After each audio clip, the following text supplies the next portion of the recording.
keep it in. Harris carries it in, gets bumped. It goes down low. Number 8 picks it up. She backhands it. Marvisi picks it up in the corner. Centering pass. Marvisi lobs it over to, can't tell who that is. Shot on, saved by the goaltender. And let's see who got that shot. Was that Harris? That was Harris that got the shot. She was playing down low below the goal line.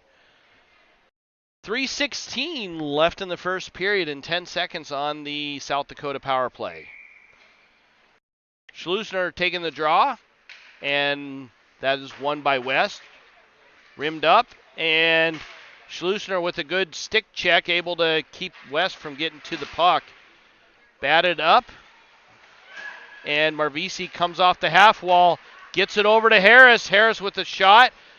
Misses the net, but Marvisi picks it back up, walks to the front, hands it off.